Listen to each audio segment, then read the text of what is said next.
आज सकाळी तुम्ही एक डिसिजन घेतलं, एक कॉइन हवेत उडवला.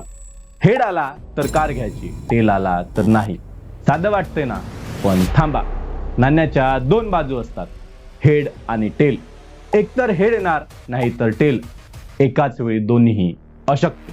पण क्वांटम फिजिक्स सांगतं त्या कॉइनसाठी एकाच वेळी दोन्ही आउटकम एक्झिस्ट करतात. एका युनिव्हर्समध्ये हेड आला, तुम्ही कार घेतली. दुसऱ्या युनिव्हर्समध्ये टेल आला, तुम्ही नाही घेतली. ज्या क्षणी तो कॉइन खाली पडला त्या क्षणी रियालिटी स्वतःच दोन भागात विभागली. एका युनिव्हर्समध्ये तुम्ही हो म्हणालात, दुसऱ्या युनिव्हर्समध्ये नाही. एका युनिव्हर्समध्ये तुम्ही राईटला वळलात, दुसऱ्या युनिव्हर्समध्ये लेफ्टला. आणि सर्वात विचित्र गोष्ट, दोन्ही युनिव्हर्स खऱ्या आहेत एकाच वेळी. आता या क्षणी तुमचा एक व्हर्जन कुठेतरी दुसऱ्या युनिव्हर्समध्ये ती कार चालवतोय आणि तुम्ही इथे हा व्हिडिओ बघताय. तुम्ही दोघे पण रिअल आहात, दोन्ही युनिव्हर्स रिअल आहेत. हे कसं शक्य आहे? सायन्स काय सांगतं? आणि व्हिडिओच्या शेवटी सर्वात धक्कादायक गोष्ट ही तुम्हाला मी सांगणार आहोत. आजच्या व्हिडिओमध्ये हे सगळं समजून घेऊया. गोपी किसन युनिव्हर्समध्ये तुमचं स्वागत आहे. चला सुरू करूया आपली सिरीज ब्रह्मांड.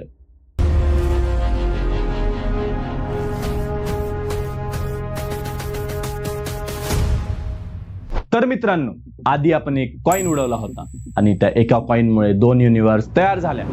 पण हे युनिव्हर्स समजायच्या आधी एक गोष्ट समजून घेऊया. आपलं युनिव्हर्स नक्की किती मोठं आहे? रात्री कधी आकाशाकडे बघितलं आहे का? खूप स्टार्स दिसतात, ब्युटिफुल वाटतं. पण ते स्टार्स किती दूर आहेत?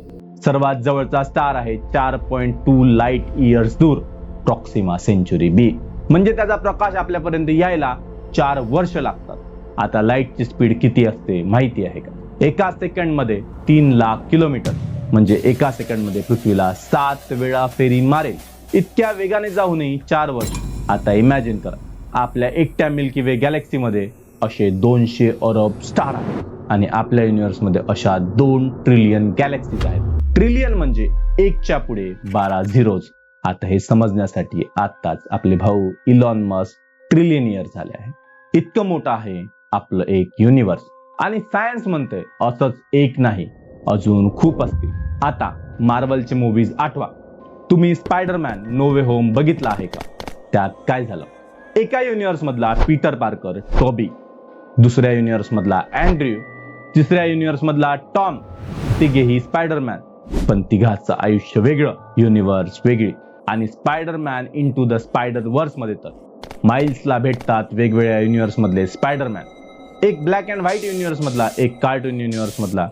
प्रत्येक युनिव्हर्स पूर्णपणे वेगळी पण रिअल. डॉक्टर स्ट्रेंज आठवतोय? मल्टीवर्स ऑफ मॅडनेस मध्ये स्ट्रेंज एका युनिव्हर्स मधून दुसऱ्यात जम्प करतो. एका युनिव्हर्स मध्ये अव्हेंजर्स आहेत, दुसऱ्यात नाहीत. एका युनिव्हर्स मध्ये अर्थ इंटॅक्ट आहेत, दुसऱ्यात उद्ध्वस्त. आणि त्याला रिअलाइज होतं प्रत्येक डिसिजन एक नवीन युनिव्हर्स तयार करतो. आणि आयरन मॅन एंड गेम मध्ये Tony Stark time heist plan करताना तो सगळ्या पॉसिबल आउटकम्स कॅल्क्युलेट करतो. कोणत्या युनिव्हर्स मध्ये ते जिंकतील, कोणत्यात नाही. Millions of possibilities, millions of universe. म्हणजे मार्वल सांग प्रत्येक पॉसिबिलिटीसाठी एक वेगळी युनिव्हर्स एक्झिस्ट करते. तर आता एक प्रश्न आहे, हे फक्त मार्वलने इमॅजिन केलं का, की यामागे खरंच सायन्स आहे? मित्रांनो, मार्वलने हे कम्प्लिटली इमॅजिनेशन मधून नाही बनवलं. त्यांनी रिअल फिजिक्स पासून इन्स्पिरेशन घेतलं आहे. स्टीफन हॉकिन्स, नील डिग्रास सारख्या सायंटिस्टनी मल्टीवर्सला सिरियसली घेतला आहे. तर सायन्स नक्की काय सांगतं? मल्टीवर्सचे किती टाईप आहे आणि त्या कॉइनच्या डिसिजनमुळे खरंच दुसरी युनिव्हर्स तयार झाली का? हे सगळं आपण पाहूया. व्हिडिओ शेवटपर्यंत बघा. तर मित्रांनो, आताच आपण बघितलं आपलं एक युनिव्हर्स किती वास्ट आहे आणि मार्वलने हे कन्सेप्ट कसं यूज केलं. पण आता खरा प्रश्न, सायन्स मध्ये नक्की किती टाइप्सचे मल्टीवर्स आहेत? तर फिजिसिस्ट सांगतात 4 टाइप्स आहे आणि प्रत्येक टाइप्स ऐकून तुमचं डोकं गरगरेल, म्हणजे फिरायला चालू होईल. पहिला टाइप आहे द इन्फायनाइट युनिव्हर्स. हा सर्वात सिंपल टाइप आहे पण सर्वात माइंड ब्लोईंग. तर बघा, आपण आधी बघितलं आपलं युनिव्हर्स किती मोठं आहे, पण ते किती मोठं आहे हे आपल्याला नक्की माहिती नाही. आपण फक्त ते बघू शकतो तिथपर्यंतच जिथपर्यंत प्रकाश पोहोचला आहे. त्याला म्हणतात ऑब्झर्वेबल युनिव्हर्स. पण ऑब्झर्वेबल युनिव्हर्सच्या पलीकडे तिथे काय आहे कोणालाच माहिती नाही. सायन्स म्हणतं युनिव्हर्स इन्फायनाइट असेल तर, म्हणजे एंडलेस असेल तर, कुठेतरी एक्झॅक्ट तुमची सेम कॉपी एक्झिस्ट करते. सेम चेहरा, सेम आवाज, सेम आयुष्य, फक्त खूप खूप आणि खूपच दूर. किती दूर? इतकं दूर की त्या नंबरला नाव नाही, पण तो तुम्हीच आहात, फक्त वेगळ्या ठिकाणी. स्पायडरमॅन इंटू द स्पायडर वर्स मध्ये माइल्सला जे वेगवेगळे स्पायडरमॅन भेटतात ते एक्झॅक्टली हाच कन्सेप्ट कॅरी करतात. सेम कॅरेक्टर, सेम पॉवर्स, पण वेगळ्या ठिकाणी, वेगळ्या युनिव्हर्स मध्ये. आता येऊया दुसऱ्या टाईपवर, बबल युनिव्हर्स. आता हे थोडं कॉम्प्लेक्स आहे, पण अॅनॉलॉजीने सांगतो सोपं करून. एक सोप बबल इमॅजिन करा, म्हणजेच एक बुडबुडा. त्या बबलच्या आत एक पूर्ण वर्ल्ड आहे. आता इमॅजिन करा असे बिलियन्स ऑफ बबल्स आहेत. प्रत्येक बबल्स मध्ये वेगळे युनिव्हर्स, वेगळे लॉज, वेगळे स्टार्स. सायन्स सांगतो बिग बँग नंतर युनिव्हर्स इन्फ्लेट झाली, म्हणजेच एक्सपांड झाली खूप वेगाने, आणि त्या एक्सपान्शन मध्ये वेगवेगळ्या ठिकाणी वेगवेगळे बबल्स तयार झाले. प्रत्येक बबल मध्ये एक वेगळी युनिव्हर्स, वेगळं फिजिक्स. एका बबल मध्ये ग्रॅव्हिटी आहे तर दुसऱ्यात नाही. एका बबल मध्ये लाईट आहे तर दुसऱ्यात काळोख. एका बबल मध्ये लाईफ एक्झिस्ट करतं, दुसऱ्यात करत नाही. एका बबल मध्ये आपण आहोत, बाकीच्या बबल्सला आपण टचही करू शकत नाही, बघू शकत नाही. आता तुम्हाला आठवत असणार doctor strange multiverse of madness मध्ये. स्ट्रेंज एका युनिव्हर्स मधून दुसऱ्या युनिव्हर्स मध्ये जम्प करतो. तो एक्झॅक्टली या बबल युनिव्हर्स मधून जातो. प्रत्येक युनिव्हर्स मध्ये वेगळे लॉज, वेगळी रियालिटी. एक्झॅक्टली हे सायन्स सांगतं. आता येऊया तिसऱ्या टाइप्सवर. हा टाइप माइंड बेंडिंग टाइप आहे. आठवते का? कॉइन टॉस केल्यावर हेड आला तर कार घ्यायची, टेल आला तर नाही. हाच टाइप आहे क्वांटम मल्टिवर्सचा. क्वांटम फिजिक्स मध्ये एक थेरी आहे, मेनी वर्ल्ड इंटरप्रिटेशन. ती सांगते प्रत्येक इव्हेंट मध्ये जेव्हा दोन आउटकम पॉसिबल असतात तेव्हा युनिव्हर्स दोन भागात स्प्लिट होते. दोन्ही आउटकम एकाच वेळी होतात वेगळ्या युनिव्हर्स मध्ये. म्हणजे त्या कॉइनने हेड आला एका युनिव्हर्स मध्ये, टेल आला दुसऱ्या युनिव्हर्स मध्ये. दोन्ही खरे एकाच वेळी.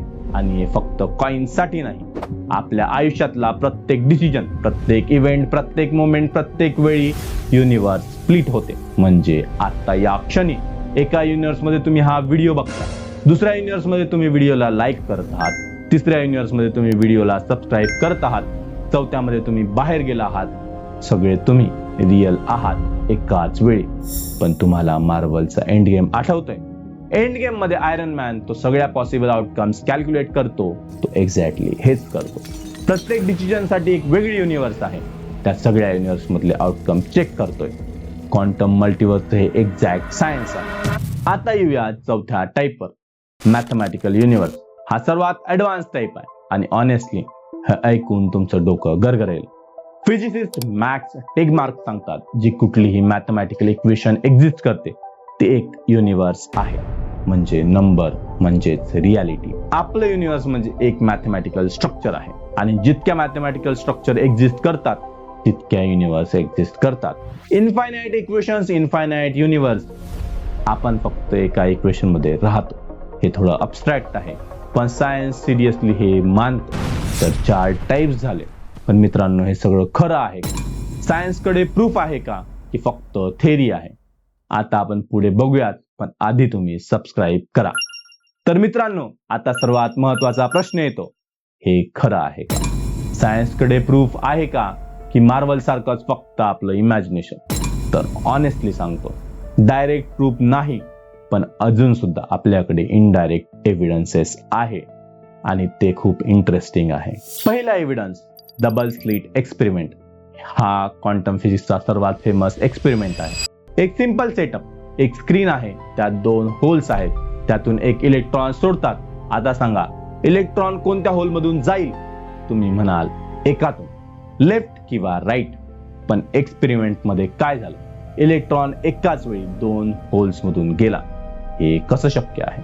क्वांटम फिजिक्स सांगतो, कोणी बघत नसताना एक पार्टिकल एकाच वेळी सगळ्या पॉसिबल आउटकम्स मध्ये एक्झिस्ट करतो. यालाच म्हणतात सुपरपोजिशन. म्हणजे तो कॉइन खाली पडण्याआधी एकाच वेळी हेड पण आहे आणि टेल पण आहे. क्वांटम लेवलवर रियालिटी एकाच वेळी सगळ्या पॉसिबिलिटीज मध्ये एक्झिस्ट करते. आणि क्वांटम मल्टिवर्स थेरी म्हणते, जेव्हा तो कॉइन खाली पडतो दोन्ही आउटकम वेगवेगळ्या युनिव्हर्स मध्ये होतात.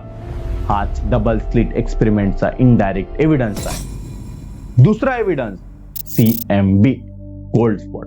हे थोडं टेक्निकल आहे, पण सोपं करून सांगतो. बिग बँग नंतर युनिव्हर्स मध्ये एक रेडिएशन पसरलं. त्याला म्हणतात कॉस्मिक मायक्रोवेव्ह बॅकग्राऊंड म्हणजेच CMB. शास्त्रज्ञांनी या रेडिएशनचा मॅप बनवला आणि त्या मॅप मध्ये एक स्ट्रेंज गोष्ट दिसली. एक ह्यूज कोल्ड स्पॉट, म्हणजे एक प्रचंड मोठी जागा जिथे टेम्परेचर बाकीपेक्षा खूप कमी आहे. हे का आहे कोणालाच माहिती नाही, पण काही सायंटिस्ट म्हणतात हे कोल्ड स्पॉट म्हणजे कदाचित आपल्या युनिव्हर्सने दुसऱ्या युनिव्हर्सला धडक दिली असेल. म्हणजेच दोन बबल युनिव्हर्स एकमेकांना कोलाइड झाले असतील आणि त्यांचे निशाण आपल्या युनिव्हर्सवर राहिले आहे. प्रूव्ड नाही, पण पॉसिबिलिटीज नाकारता येत नाही. दोन युनिव्हर्स कोलाइड झाले तर काय होणार, यावर आपण आधीच एक व्हिडिओ बनवला आहे. लिंक डिस्क्रिप्शन मध्ये देतोय, तुम्ही जाऊन पाहू शकता. मग प्रूफ का नाही? मित्रांनो, एक सिंपल अनालॉजी सांगतो. समजा तुम्ही एका खोलीत आहात, खिडकी बंद आहे, दारं बंद आहे, बाहेर काय आहे तुम्हाला माहित नाही, पण बाहेर काहीच नाही असं म्हणणं चुकीचं आहे ना. मल्टीवर्स तसंच आहे. आपण आपल्या युनिव्हर्सच्या आत आहोत, बाहेर बघायला कोणतंही इन्स्ट्रुमेंट नाही, म्हणून डायरेक्ट प्रूफ नाही. पण स्टीफन हॉकिंग शेवटपर्यंत म्हणत होते मल्टीवर्स एक्झिस्ट करतं, आपण फक्त अजून प्रूव्ह करू शकत नाही. सायंटिस्ट काय म्हणतात? नील डिग्रास, जगातले फेमस ॲस्ट्रोफिजिसिस्ट, ते म्हणतात मल्टीवर्स डिसमिस करणं हे सायन्स नाही. मिकियो काको, स्ट्रिंग थेअरीचे एक्सपर्ट, ते म्हणतात मल्टीवर्स एक्झिस्ट करतात, हे मॅथमॅटिक्स सांगतात. ब्रायन ग्रीन, कोलंबिया युनिव्हर्सिटीचे फिजिसिस्ट, त्यांनी तर पूर्ण बुक लिहिलंय मल्टीवर्सवर, द हिडन रियालिटी. जगातले टॉप सायंटिस्ट मल्टीवर्सला सिरियसली घेतात, फक्त प्रूफ यायला वेळ लागेल.